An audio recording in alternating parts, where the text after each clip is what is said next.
Greetings to all. I am career engineer Mücahit Sakar. Today, I will tell you three things to consider before preparing a resume. Before starting the video, you can support us for more videos by liking this video and subscribing to our channel. Before mentioning these three items, I would like to add a warning footnote. Friends, these three items will be valid for you if you fulfill certain criteria.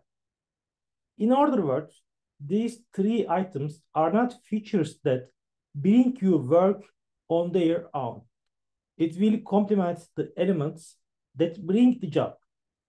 If I had to make this sentence concrete, for example, let's say a company job posting requires 5 years of experience. If you don't have 5 years of experience, fulfilling these three items will not work because they aren't the priority of the company at the moment. If you have 5 years of experience, these three items will make it easier for you to gain an edge over other competitors. First of all, cover letter. The first required element is the motivation letter. The important thing in this article is that you should make your resume feel personalized. You need to show each company you apply to that you really want them. You must show that you know or you are related to the industry they are in. So, why should you do this? Because every company prioritizes people who fit in with their story. Every company in every industry. Likewise, all institutions and organizations. The opinion of the expert in human resources is the person who came here should adapt to our culture and do his job as a part of the chain. Sometimes there may be additional requests, such as adding new layer to our system.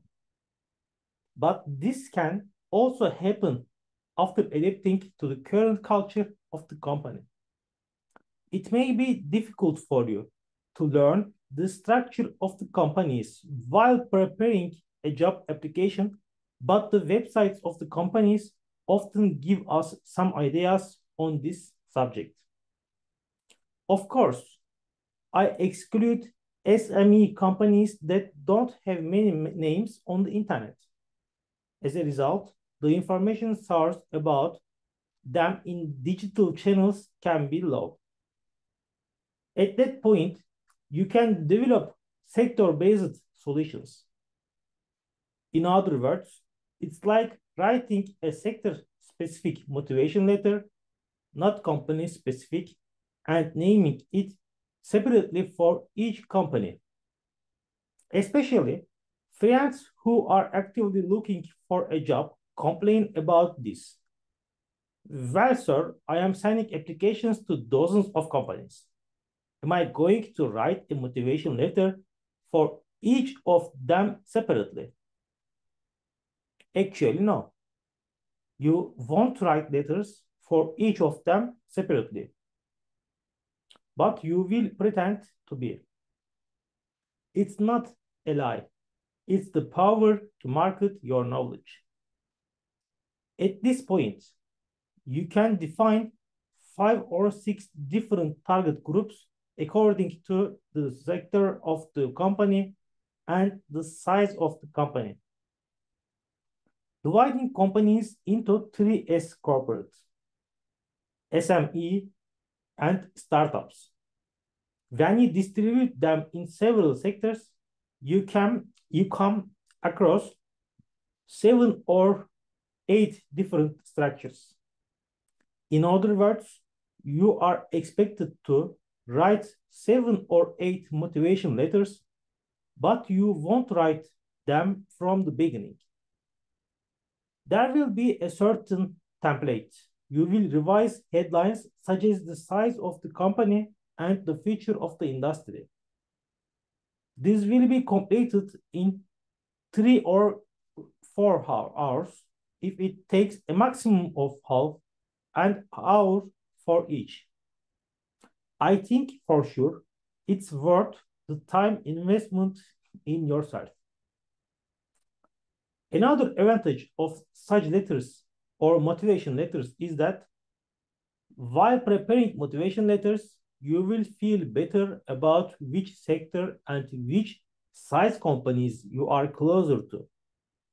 For example, when I got a job at an SME company after my graduation, uh, I made the right decision thanks to these motivation letters. Because while preparing letters for corporate companies and startups, I really realized that my own expectations and abilities are more inclined for idealistic SMEs. This allowed me to make the right decision at the beginning of my career. In fact, it's a good experience to write not only a motivation letter, but in general freelance.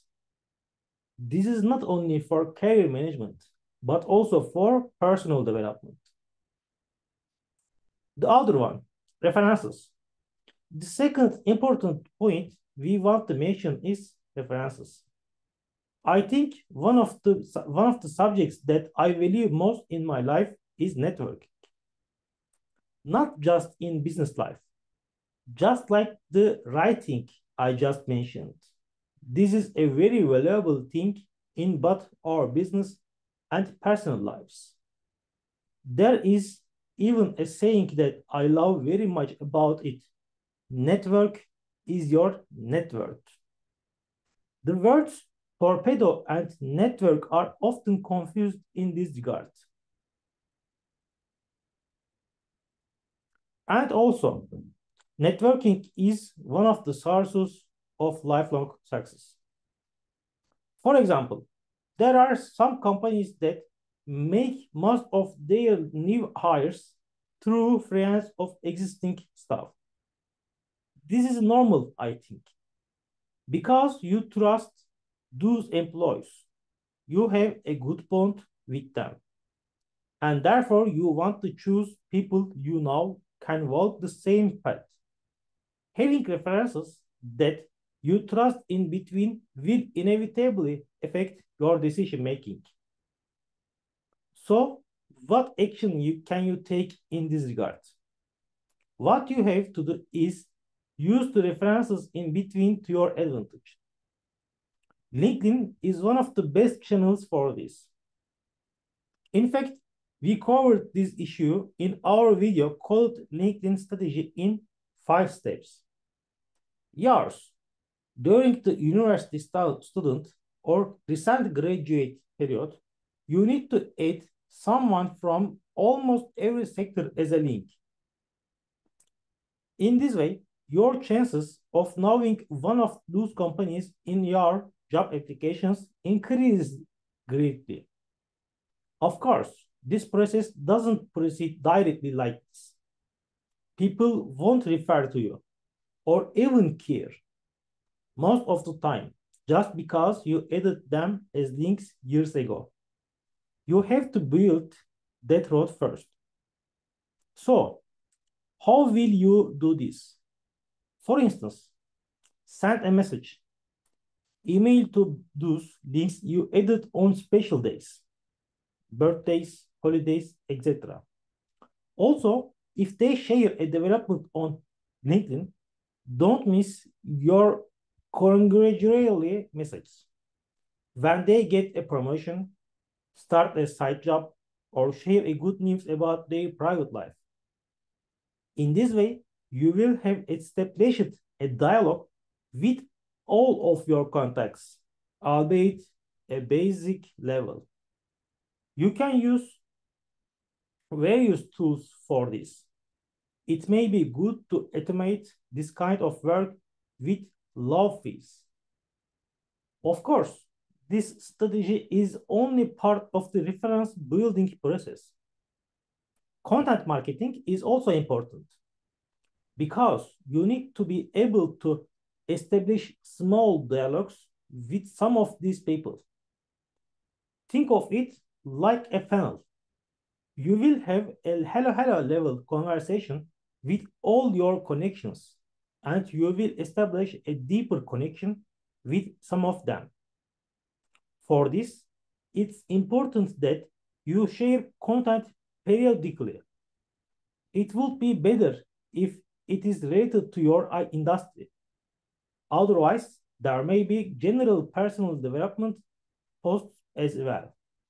As we continue to do this over time, you will have acquaintances working in hundreds of different companies.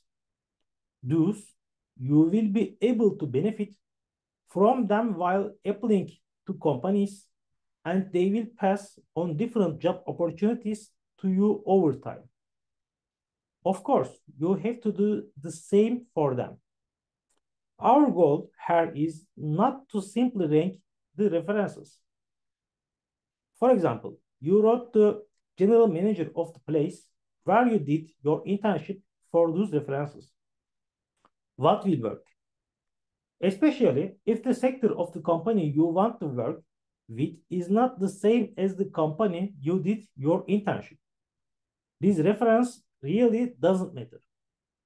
Your references there must be compatible with the company you want to work for in terms of sectoral or title. That's why a personalized resume is important. You need to do this with an end-to-end approach when marketing your knowledge to the company you will apply for. Experiences, references, cards, or certificates should all complement each other. You shouldn't use irrelevant references in sector A and use them in sector B because it won't contribute to you. If I were a human resources specialist, I would expect you to convince me about my industry. For this, it's also important that your references write you a few sentences. Where did you meet? How does he evaluate you? What features do you bring to the fore? For this reason, it's necessary to see LinkedIn as a long-term investment. As you turn to the people you meet there into references over time, you will see that you know someone in almost every industry. Here, too, we often get a question like this. Then my previous references don't matter at all. The academics, the places I did my internship, the people I met in the social environment. There might be benefits, but I don't think that including it in the CV will contribute much. I think I have a pragmatist point of view on this issue. So I am utilitarian. Those references have nothing to do with the business structure of the company you are applying for. Therefore, they are not the people who can refer you to that job. You are a hard worker in your classes. So the professor who took your class wrote you a reference letter. This is a very good situation, but having your professor write to you a reference letter doesn't provide you with knowledge about the industry you are applying for. Lastly, social media. Our third and last item is social media. As you know, competition is much more in every field. There are probably dozens of or even hundreds of people applying for a job you applied for. Unfortunately, most of them are eliminated at the beginning. Especially large companies use algorithms in this regard, and if the algorithms cannot find the basic competencies, they already throw away those resumes. Among the remaining resumes, the human resources officer applies some filters. HR officer or recruiter, this title may change depending on the structure of the company. For example, He or she looks at what you have done before. What kind of value proposition did you present for the companies you work for? In addition, social media is gaining importance. When I say social media, of course, I don't mean that you have shared beautiful photos. What do you share about work? Do you offer a business value proposition on social media? I'm thinking about this. I think you should have one or two social media channels to market your work while you are still in the student or recent graduate period. It doesn't matter which one. I think you should choose whichever you like to produce content more. In this channel, in these channels, only the work you do, your comments on the market, your determinations, etc. This channel will become your portfolio in the coming years. Behance is a good example of this portfolio. What is Behance? A catalog used by people in departments such as architecture, graphic design, and environmental planning to showcase their projects. In this way, people can present their own showcases without trying to convince each company they go to. And companies can have a foresight about that candidate. The plus of social media, according to Behance, discovery trading is or discovery commerce is more prominent in social media. In other words, people related to your market can see your content while browsing social media and can offer you a job spontaneously without the need for your job posting. This is our aim in the medium long term, to be able to market our work to companies. Because, my friends, the information itself isn't important anymore. Believe me, it's not important at all. It's been 15 minutes since we started this recording, and in that 15 minutes, terabytes of data on each topic has been produced. What matters now is the power to market that information. So whatever your department is, focus on the ways you can market that knowledge as well as the knowledge. I think Twitter is one of the best channels in this regard, but depending on your request, it can be Instagram or TikTok. I would like to give an example to explain this subject a little more. Take, for example, a typical job interview. Job interview. And it takes between 20 or 30 minutes, and the questions to be asked are clear. Why did you leave your last job? Where do you see yourself in 5 years? Talk about yourself. Blah, blah, blah. However, social media is unlimited. People who are curious about you can best review you and follow your opinions. When you try to express yourself in a short time, you will always be incomplete. Social media prevents this. The HR officer or company official who will hire you says, yes, this person really knows the industry. He or she or non-binary has a visionary approach and new ideas on this subject. Let's work with this person. At this point, I would like to expand on a part that I have briefly touched upon because it's very valuable for you. In fact, you may receive offers from many places without your knowledge. Now, this is one of the new trends in the career world, my friends. Now, the officials of many companies do the hiring directly and don't write on career sites, etc. While doing this, it first started in the entertainment world and continues to find its way into more and more industries. Of course, that doesn't mean that the executives themselves about have started recruiting. So there will be no need for career stylists. As I mentioned at the beginning, the cake is much bigger now, and it's not possible for us to run this cake with the materials at hand. There are many more companies, many more job postings. This market just needs new materials. Career sites will continue to operate, maybe even grow.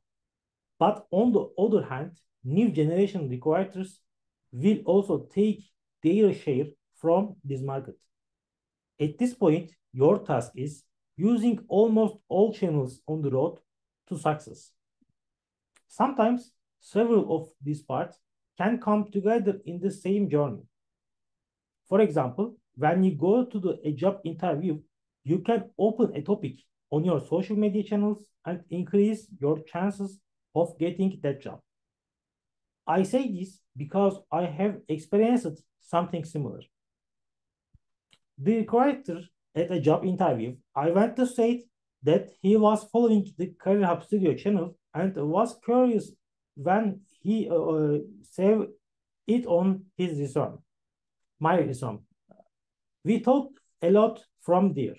He said that he thought the page was actually a team effort.